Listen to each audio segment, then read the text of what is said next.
Welcome.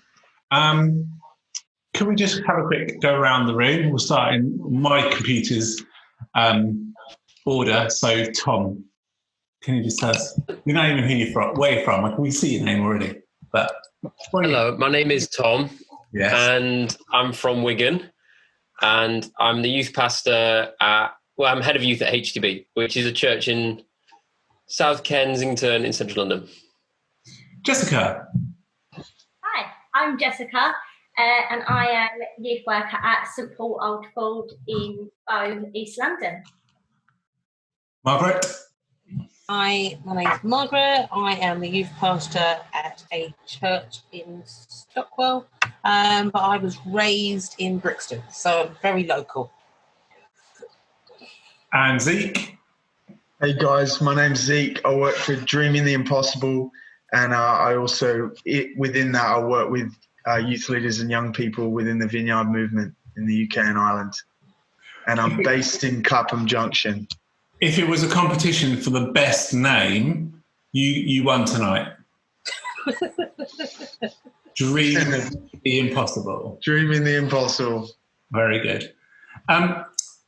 Could you each give a couple of minutes to what you have been doing over the last 6 months with young people where you're at? I'm really nosy, so there's a high chance that I will interrupt you and make a silly statement about you having the best name or something like that. This is going to be we're going to randomise it now because we've got to keep people on their toes. Margaret. I knew you were going to call my name. I just knew it. Anyway, over the last 6 months, if I'm honest, initially we didn't do very much. And I really felt that God wanted me to strip away some of the stuff that you get into this habit of, or you operate in a particular way. And it was almost like slow down and take some time out.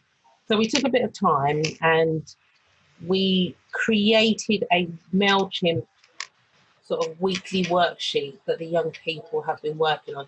And we thought we'd choose a nice, easy book for the young people to work on over the last couple of months. So we thought we'd go for a nice book like Job, so that they could have something nice and simple, no complex passages in there or anything. It's something that would just sort of keep them ticking over, for the last couple of months. And so we made it into something. It wasn't just a worksheet, but also we put music on there. We did before sort of like a thing called Song of the Week. So we kept that going, but also interactive stuff, getting them to think about their relationship with God, but also looking at the passages. And I'm assuming that was online somehow. That was all online. So we resisted the urge of creating something on YouTube, because I've got the sense that the young people didn't want it. Mm-hmm. So we went for something simpler where it was just an opportunity for them to engage with it as a worksheet rather than full on YouTube, all singing, all dancing. And so that was with the church, presumably, at your church. That was at the church. And then what happened with the school piece? Yeah, because as I didn't mention earlier, I also am a school counsellor at a boys' school. So I work with children from year 7 all the way up to year 13. There are girls in the sixth form. So with school, I kept working with all the sixth formers. So I'd phone them weekly. We did some WhatsApp calls and stuff like that. But the lower school, because of safeguarding issues, we all know about safeguarding issues, we didn't continue with that. So I would call parents each week just to check how they were doing generally. Mm-hmm. And if there were any issues, then I'd take them back to the school and then they would get dealt with. What do you think... what issues do you think you picked up from young people? What do you think young people were facing over the last 6 months, and the young people that you spoke with and saw? I think that in school, and I think it's a general thing really, I think there's a lot of fear about the future. And for a lot of the young people, they sort of see it that this is a moment that, like none other, but I think that's something that we could all probably say. But for the children, some of the older ones, like the year 10s and the year 11s, they didn't get the opportunity to set their exams in the year 13s. And it was, for a lot of them, they'd worked really hard, and it was almost like for some, it was like that was a really lucky escape. But for others, it was like, actually, we really wanted an opportunity to sit the exams and do well. But for others, like some of the year 10s, they were scared about what does that mean for year 11? What does this new year, this new academic year, what is that going to mean for me? Yeah. And so we did quite a lot of work around that just before the end of the term, and trying to build up their confidence, because they were really awkward with each other because they haven't seen each other for 6 months. How are we supposed to interact? Is that okay? And stuff like that. So it was a useful piece of work, but it was quite challenging for both us as staff, but also for the children to be back in that environment. Thanks, Margaret. Zeke, what have you been doing for the last 6 months? And in my room doing Zoom calls and all the phone calls. Now, we were meant to run an in-person youth festival. We were running Dreaming the Impossible. We ran a youth festival it was at the beginning of May, and then Soul Survivor was finishing. They invited us and a couple of others to sort of take on the baton. We were meant to be doing that. And then we realized lockdown's happening. We're not going to be able to run a youth festival in person. So we decided to go online, full online. We called it Streaming the Impossible. I know, what a name. But don't shorten it. You're not allowed to. It's a bit naughty. But that was good. So, like, personally, I spent a lot of time over the last 6 months being on Zoom calls with youth groups, working with I've phoned, I reckon, because of my role, I've worked with youth leaders around the movement, Vineyard movement, and beyond, really. I think I've had a conversation with probably over 100, maybe 120 or 30 youth leaders around the UK. So that's been profound. I think that's probably the most effective thing I've done with my time, because I think youth leaders in this time have needed someone to just get on the end of the phone and say, how you doing? What's going on? How are you finding this? Can I pray for you? Can I, and I had a pastor that said to me, Zeke, that's amazing. I think the Lord wants you to prophesy over every one of them. And I'm like, okay, or give them a word of encouragement. So I tried to, but really we went online. That was pretty effective. We saw hundreds, thousands of people tune in. But you never know, really, because YouTube and Instagram, they all show you these stats, but it's like, how long were they actually viewing? But I think we've done loads of things, Instagram lives, loads of stuff. I would say the majority of things that we've done have been for young people to access.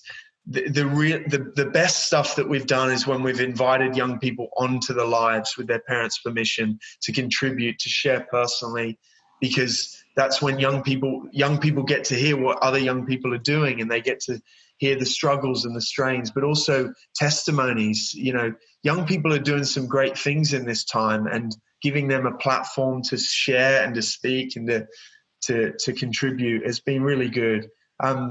Yeah, we've done a number of youth leader gatherings where we've had hundreds of youth leaders gather on Zoom and stuff like that. They've been really good, but the general consensus is the time's been hard. We've been able to innovate and create. I don't think the future's online, but the future is online because we're online right now. So, and I think there's been things that we've realized that have been really effective. Like, we can gather regional leaders. We have regional leaders across our movement, and we can gather them all on a Zoom call. If we tried to gather them physically, it's crazy. So yeah, it's been good. It's been a good time. And that's what I've been up to in a very roundabout, lots of stuff way. Where have you found like consolation or life? Where have you found something? What's been good over? What's the thing you've enjoyed the most? I mean, you can say, like, I just, it was folding my laptop down. That was just, or whatever. Yeah, I think in terms of like if I say work wise and ministry wise, I think having the privilege of joining like youth groups and maybe sharing with them or running a session with them, speaking to them, encouraging them. I think just having that privilege of getting into an online space with other young people is just, that's why I got into youth work, to be connected with young people, to encourage them. I think personally, getting out, like going for a walk, a bike ride, the best thing, I live in southwest London, so I live in Clapham Junction. The best thing of lockdown was riding into central London on my Goku. Tom, you love that bike. You got the same. Goku single speed riding into central London, and the streets were just empty. It was brilliant. Preach. So, that's been a highlight for me. And my wife going on walks together. We solve the world's problems when we walk. Yeah. It's me. Great. Sorry, it's a bit of an interruption there for my daughter. She's cracking on. It'll stay in the recording. It makes for real life. Jessica, thanks, Zeke. That's cool. I've got questions about getting connected with young people and like relationships that you talked about, but we'll come back to that, I think, about what that really mean. Yeah. Jessica, what's happening? What's happening in Bow? Well, when lockdown first started, we moved online, like I think a lot of people did. So we moved our Bible studies and our Sunday group to Zoom, but our youth group that happens on a Monday night, we decided to do Instagram Live, which was, interesting. Very. I mean, I wrote my husband in as well, who volunteers for our church sometimes, and he was not impressed after being on Zoom all day because he's a teacher. But it was great fun. We had a great time, and we were finding sort of like a flow, and young people were tuning in, and they were really engaging, which was really amazing. I mean, I did see a lot of ceilings of rooms rather than faces, but they were there, which was the main thing. And then I got furloughed. It was great. I feel like I was probably the most devastated person to be put on furlough. I think most people were like, yeah, furlough. And I was like, no, not furlough. And how that I mean, like, we won't go into the details, just in case it gets awkward for you later on in some sort of tribunal. Anyway, no, that's not going to happen. But like, was that like a top-down decision, or were you like, or how? I mean, like, what was the deal there? So all staff got furloughed. Right. Where it was. So it was just a blanket, like all church staff off. Right. Yeah. So we only had our 2 vicars. They were the only 2. So bless them, they were working their socks off, like doing everything. So they done a great job, really. Like they really did. How long were you off? Not off, obviously. Like furloughed for. I think it was 2 or 3 months. I don't know. It all blurred into one in the end. It was a couple of months though. Right. And I came back on the 1st of July. So I've been back a couple of months now. That's gone quick as well. And since then, because the rules had sort of changed and we were able to meet like for a walk around the park. I mean, we've got a really great local park, literally like on the corner, Vicky Park. And so we would go, I'd meet a young person or 2 and socially distance walk around the park and just sort of catch up and see where they were at. It was a lot more Zoom calls again and WhatsApp group messages. But what I found was really amazing was when I had started looking at the group chat again and just seeing the young people checking in on one another and being like, how are you doing? Like, is everyone all right? And one of them was even like, I'm popping to the shop. Does anyone need anything dropped off to him? And I was like, oh my goodness, how amazing. And they really, on that little group chat, they've really made like a little community, and like it was a perfect example of what it means to be like the church in that little group of them, which was amazing. They were supportive and they were praying for each other, which was really cool. But yeah, now we're just figuring out how to make the next steps, which is cool. Exciting. That must have been a bit of I guess a bit of a concern when you were coming back, having like, are there going to be any young people, or like, are they going to come back? Are they being like, what's the like deal at all? Not knowing any of that. Yeah, it was, but I was also a little bit, it really made me think that I really felt like God was saying to me, like, Jessica, they're not your young people, Right. they're my young people. Yeah. And I was a little bit like, oh yeah, that's right. I was like, they're his young people. And I was like, and you know, it's not about me, and it wasn't about me having my young people back in church and back together. It was about actually that what was God still doing in each of their lives, even though I wasn't there. And it's, you know, it was a little bit like humbling, like, it's not about me. Like, it is, even though I'm really attached to the work that I do and the young people, and I obviously love and care for them, it's not about me. It's about God and their relationship with him. And so actually, I felt quite at peace when I came back about it, and just sort of like excited and ready to get started again. Great. Thank you. Yeah. Tom Clark. Well, we what do we do?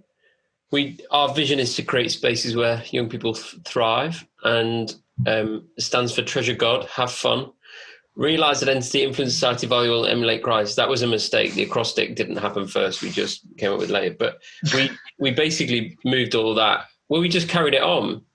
And I think some of it was already online. So it wasn't like we moved everything online, but some of it we needed to.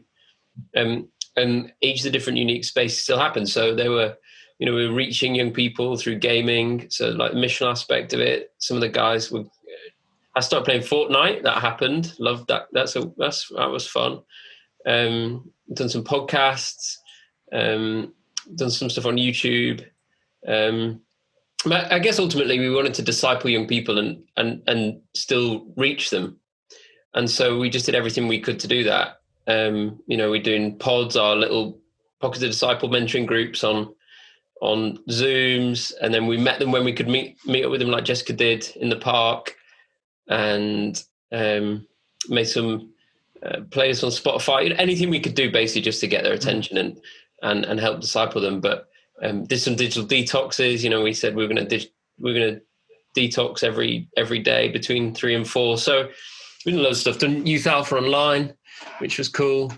Ran Focus Alive, which is like our gathering for all our church family across the UK, all the church plants. We did that online at the end of July. So yeah, it's been good fun. Enjoyed it. What's your favourite bit? I quite like going live on the telly on YouTube. That's wicked. That's so much fun. Like the buzz you get in your stomach just before the guys go, like, you're live. That's wicked. What a good feeling. That's good fun. And I think as well, I love the gaming because I love to see the community that was formed. And I hadn't really done that stuff before. Like, I had a Game Boy Color or whatever when I was a kid, but I hadn't really been a big gamer. Played FIFA 2000, when I was growing up. And but seeing that community form, it's been amazing. Like they live stream it on Twitch, and young people would be scrolling and just find our channel. The non-Christian young people, not churchgoers, and they'd find it, and they'd be like, "What's this? What are you guys up to?" Just because there's something different, and they could sense that, and they were talking about God as they're doing it, and they were praying for young people over Twitch that hadn't come to church before, and now they're part of our community. And I like that stuff as well. That's been fun. Great. So I want to focus the conversation a little bit more for the last 20 minutes or 25 minutes or something on the future and what we might do and where we're going and all of that stuff. I kind of want to avoid, if we can, speculation around lockdown or not continuing. Let's keep it high level. Let's assume that basically if lockdown happens again, we'll just revert back. There'll be some sort of iteration of what we've done before. But I guess I've got questions about what has changed. I'm interested in all of your reflections in some way. Talk about relationships with young people and connections with young people, and I'm interested in exploring that a bit further and how that works online, how that works offline, and then referring back some of the conversation around the future of that.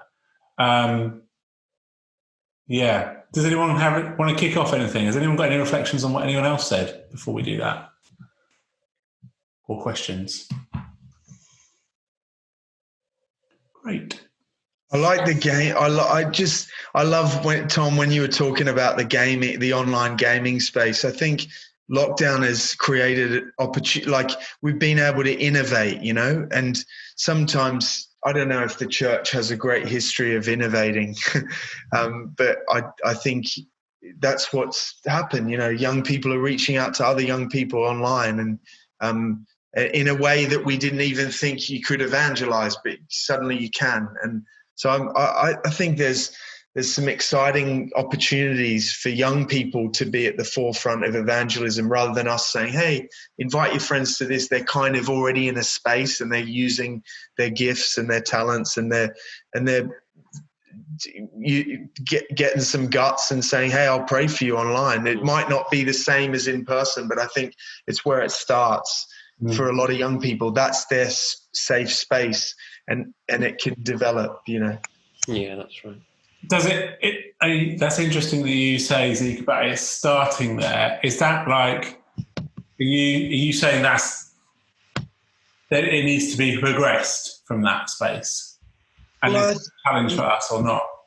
Yeah, I think there's we got to start where young people are, right? Everyone has got to start where they're at with anything. And so I suppose what I've realized is sometimes when I was a youth pastor, now I'm not more connected with youth pastors. I think it was always invite your friends to this, or we'll do the stuff, just get them to the space. But now young people, I think young people are finding their place where they can say, hey, I'll pray for you over text or over Instagram or Snapchat or whatever it's called, not Hinge, Twitch. Yeah, you got it, Twitch. I'm up with you, Tom, but I'm not right there. I was even worse. Nothing to do with me, it was the other guys that set it up.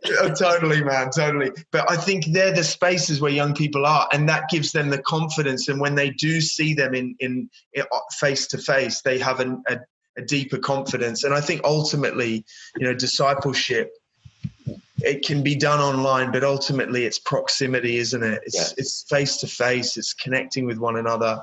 And so I think young people have got a confidence. I think not everyone, not all of them, but I think some have gained a confidence in this time.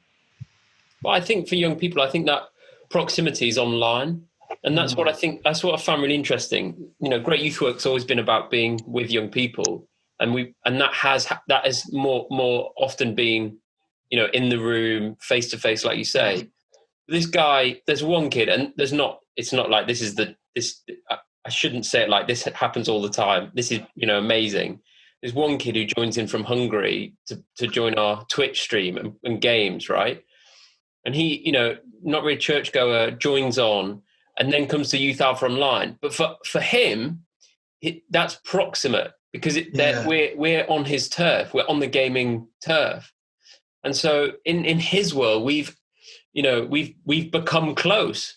Whereas for us, it's been like, that's not close at all. Like Hungary, I'm never going to meet this kid face to face. I mean, maybe we'll visit him, maybe he'll come here, I don't know. But that's as proximate, I think, as for them, the offline in real life spaces.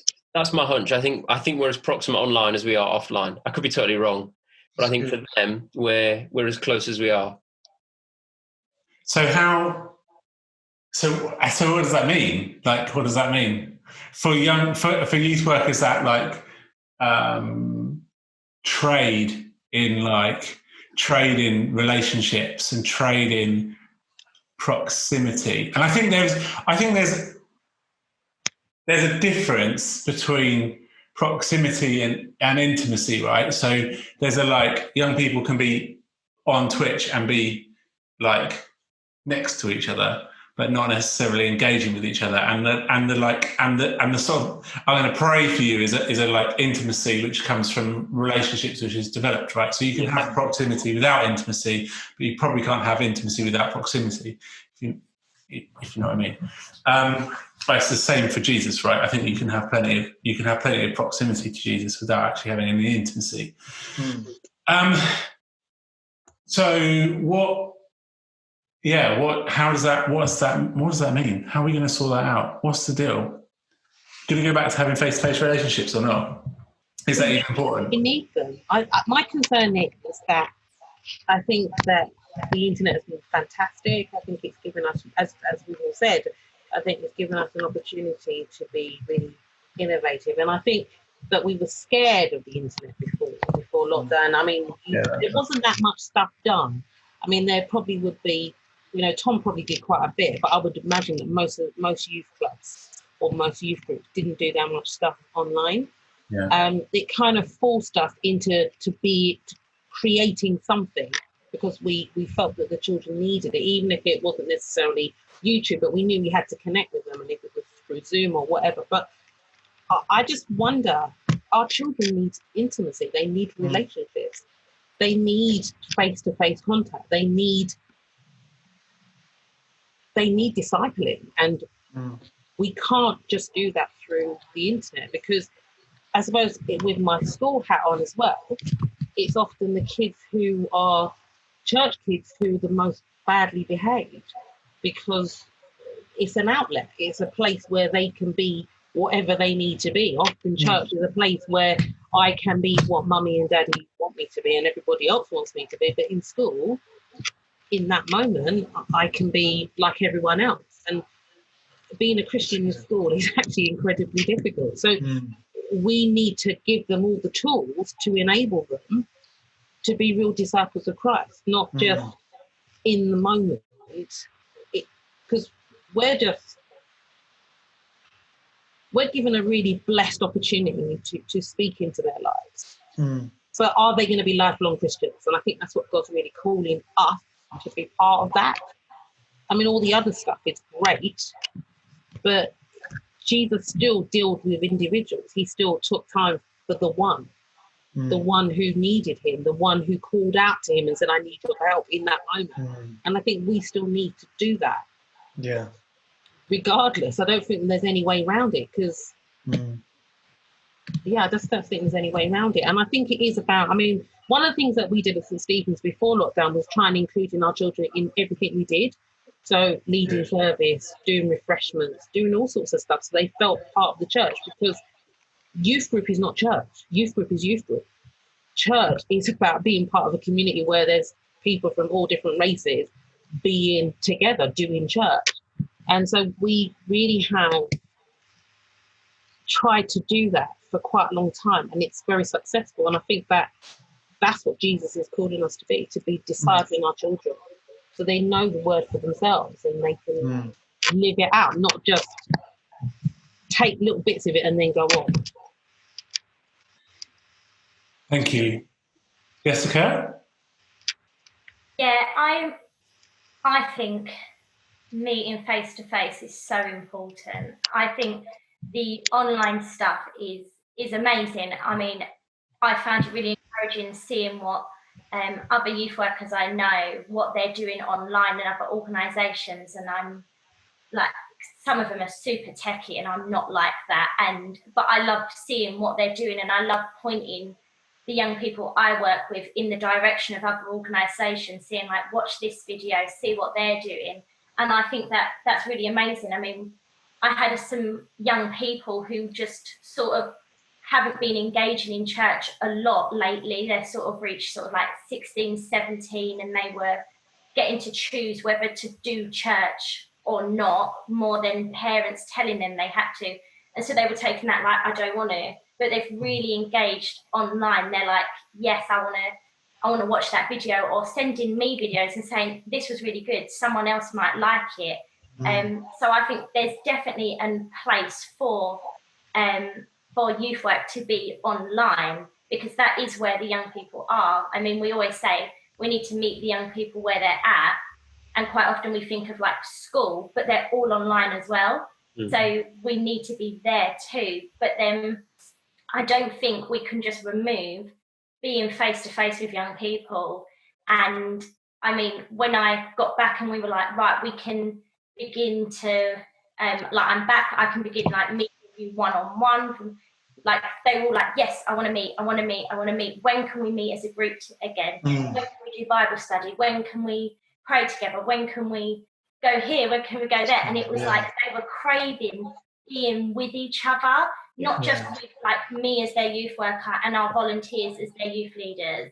It was like, when can we be together again? When can we be back at church again? And it was really interesting. Like the first week we went back to church, and I looked around and there was quite a few young people who had taken who had like booked their seats, so like booked their place to be able to come to church, because they were just so excited to be in community with one another and with the wider church, and just to be able to see that, you know, the little old lady who makes the cup of tea is okay because they can see her. And for them, the relationships, to see not just me but other people that they love and care for, that seeing them, it was just really important, and it was really clear. So I do think that there's a space for youth work online, but to work alongside meeting young people face to face. I'm interested as well in whether we think that, I mean, Tom, maybe you've got a perspective on this, whether young people, I'm interested in the young people that you talk about, Jessica, whether they are like, they're picking and choosing their online engagement from a variety of different like places, which is, we know what young people do anyway. I mean, they were doing that before lockdown happened.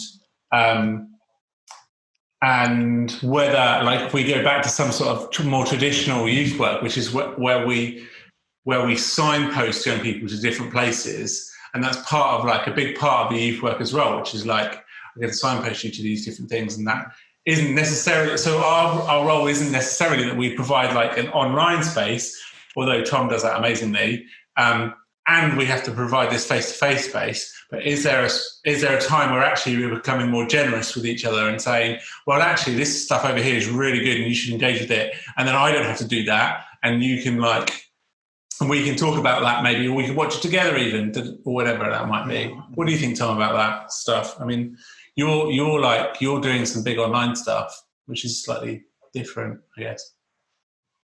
I don't know what I think, because I think there's always the fear, from my perspective at least, that the idea is not to steal young people. And so I think the risk of us saying, hey, why doesn't everyone watch this? It's like, well, you're just going to steal them. And I think that's... Well, no, I wouldn't suggest you would do that. I mean, I think that would be for like Jessica to do that, probably. What was that? Sorry. I reckon that would be for Jessica to do that to her young people, rather than you suggest, like, come and look. Well, then that's fair. I mean, I think that's the beauty. I mean, I think, love it. I think what we've always tried to do is we've run it for our youth group. So the intention was never let's run a kind of global broadcasting content hub. We were just doing some stuff for our youth group, right? And then other people chanced upon it. And so it was never the idea to like broadcast to the nation, the world. It just happened. And so if people join in, you know, that's amazing. If we can bless other people from it, then great. But I think what the risk of it is that you lose. I was slightly provocative, and it was totally intentional, because I think you lose the connection through the one-to-one hangout and the face-to-face. Nothing beats the face-to-face, of course it doesn't. So I think they've got to be together, those two things, the online world and the offline world. They're two sides of the same coin. And it's like word and action mission. You've got to have both things. You've got to proclaim the gospel and also help people out, and social justice is super important. And so, I think it's both. I think it's both, and online and offline, and connecting with young people is super important.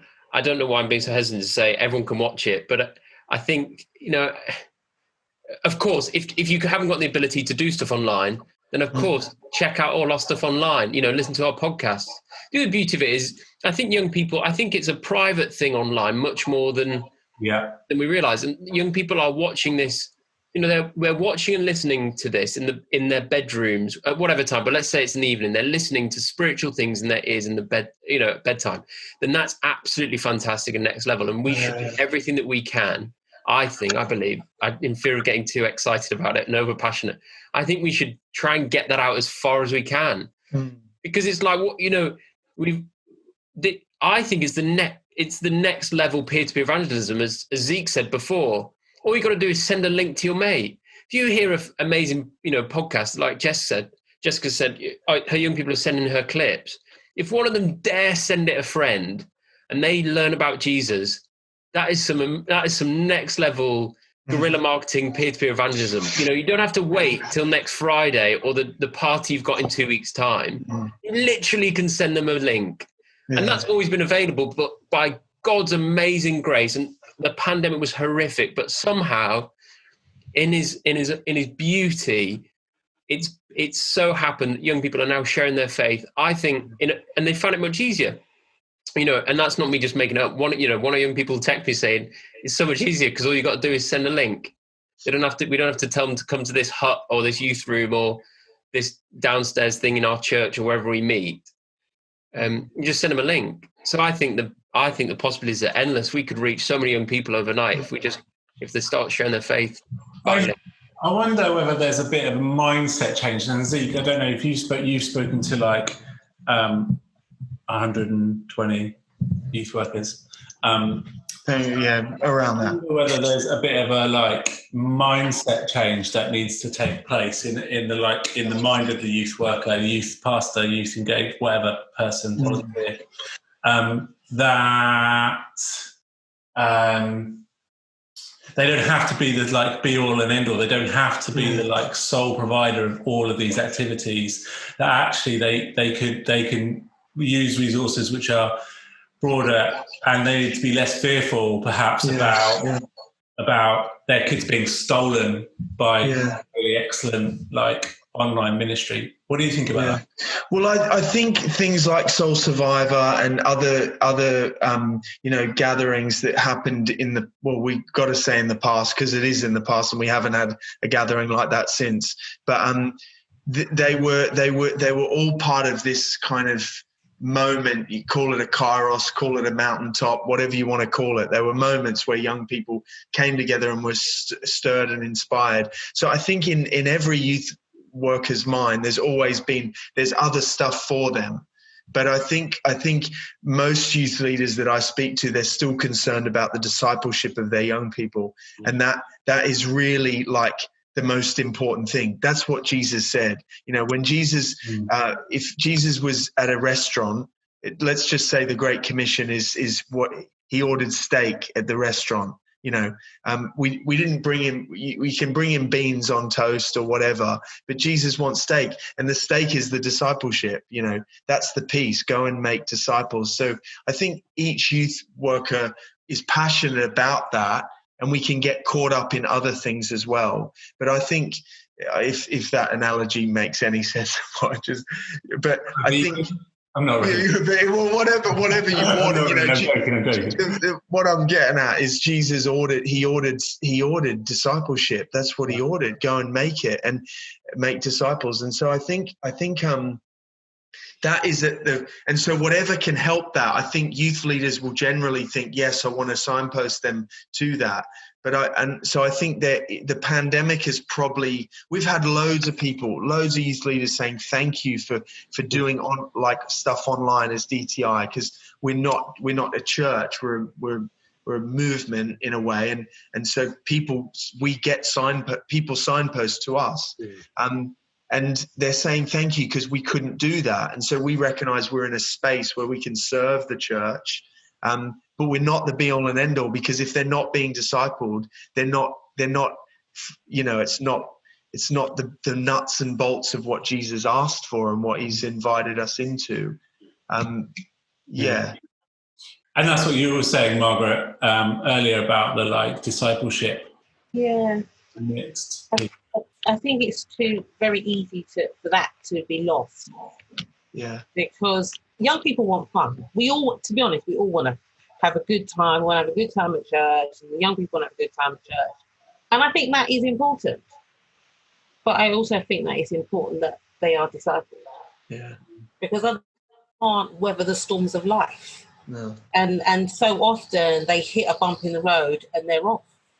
And I think it's important that we disciple them well. I really do. And I agree with everything everybody said. We have to find creative ways of doing that, but we still need to remember that it's not just us, it's God that's actually doing the work. We're just part of that. Yes. It's not going to be because of solely what I do or what any of us do. It's actually God working in these young people. I also think that we talk to our young people about the gifts that God has given us, and we say about that God has given you a gift, and we need to what do you think your gift is, and about developing that gift, and that not everyone's got the same gifts, and actually we need to lead by example. I put my hands up and said, I have not been blessed with the knowledge and the skills when it comes to fancy videos or gaming and that. But there are other youth workers who have been blessed with that gift. And so go to them, because you're going to get far better quality from them in terms of videos. But then, I've got a gift of, sitting and having a chat and, talking through things and, whatever my gift is. But we say to the young people that your gift isn't the same as your friend's gift. So don't try and fit, a square peg in a round hole, and it's, I think, actually us signposting and saying, showing our young people where to go to get what they need to be disciples is, we lead by example. We say to them, we ain't got all the answers. I haven't got all the answers, but the answer that you're looking for, you can find elsewhere. And I think that's part about teaching them how to be disciples, is about saying that I don't have all the answers, and you need to go and find them for yourself. I'm really aware that the time's got away from us, but I also feel like it has to be said in conclusion. I'm happy for you to throw in other things that you might think are concluding things too, and I'd love to hear what you might want to say. I'll start. What I'm doing is I'm giving you a heads up. I gotta say, I feel a bit of hope for youth ministry in a way that perhaps I haven't felt for a little while, which is around that whole idea that perhaps we might be more generous towards each other and towards each other's ministries, and that there might be a sense in which the kingdom of God is brought more fully because there's different expressions of grace that are shared amongst each other because you might say, go and look at this, or go and view this, or share this, or let's talk about that and let's share that. Does that make sense? It makes sense in my head. Yeah. Any other sort of thoughts, concluding remarks before I pray for you and then press stop?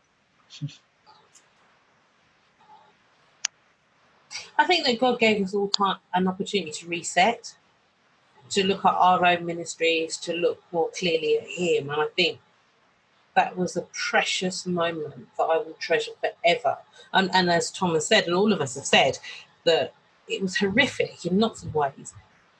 But having time where we can actually invest in our relationship with Christ, for me, was something I will treasure for the rest of my life. Mm. I'd be interested, Margaret, to see if some rhythms of my life changed for the better. Like Zeke said, I loved cycling around central London and started doing that. I would always cycle to work, but I would do the loop back home because I had to work from home. And I would love to see some of those rhythms continue and those patterns. And I wonder deep down if some young people have started rhythms and patterns that they haven't admitted yet, because we haven't seen them particularly, but they're probably doing it on the sly in a good way in the evening or the morning, because they've just started listening to, Bible on the Ear or YouVersion Bible app or Dreaming the Impossible, on the line, or whatever they've been up to. And I'm hopeful that there might be a new wave of young people that have set up these patterns and rhythms that they might continue them. I'd hate for it all to just stop now after kind of 6 months of we get back into, kind of the old habits of rhythms, and we might keep the new ones we've started. I don't know. I'd love to. Yeah, I think you said something spot on there about what we've learned, Margaret. Mm. Do you want to go, Jessica? No, sorry, I was just correcting my posture. No. I was going to say something. I'll just say, I don't know about you guys. I found 100%, Margaret, Tom, echo what you say. And I think there's this verse that's been, a number of scriptures have just been going around in my head, we have this hope that is an anchor for our soul. Do not let your hearts be troubled, what Jesus said. But Paul said we have many, you have 10,000 teachers, but not many fathers. And I think what it's stirred in my heart, and the fathers is the father and mothers of the faith to continue to pass on the faith. And I think I've been stirred personally just to pray for the next generation, to pray and to be the best spiritual father and the spiritual mothers and fathers that we are to the next generation. And part of that is developing our own rhythms and our own life and our own stories so that we can share them. And I think that's what I've really thought about lockdown, that the scriptures, man, they're eternal, hey, and they continue to motivate us and to stir us and to point us into the right direction. So I agree, James, it's hopeful. It's hopeful. We have a hope that is an anchor for our soul, Yeah. Amen. Go on, Jessica. Polish that off. Go on. No, I agree. That's what I would have done. This morning I woke up, and after, the news, this morning I woke up and we see that actually youth work has been seen as an essential service. And I was like, I woke up and I was like, do you know what? I feel like we're getting there. I felt hopeful and I felt excited, and I was like, God, I'm ready. Like, we're ready. And I think it's just been so encouraging to see not just the young people developing their own faiths, but actually I found it really encouraging seeing other youth workers growing and changing and supporting and encouraging one another in ways that I hadn't experienced before. And I just think that we've all gone through something so awful together. We've said about the young people, but also as adults and as youth workers, we have as well. And I think actually we're going to be easier on one another. And I think we're going to be much more supportive as a whole, as youth workers. And I think that's something that's going to be really great and really encouraging for everyone. Yeah. Great. Thank you. I shall conclude with a prayer, and then I shall press stop. God of grace, thank you for what you have been doing and how you have been moving in this time. And I'm reminded of the story of Jonah. It feels like we might have been sitting in a whale for a while, not really knowing where we're going and what's happening, and confused by the darkness. But there is the hope of a beach that we might be spewed up on, and we can work our way forward. Lord, I thank you that you are with us and you continue to be with us. I thank you for each one of these guys tonight who have given their time so tirelessly over the last few months. In Jesus' name, amen.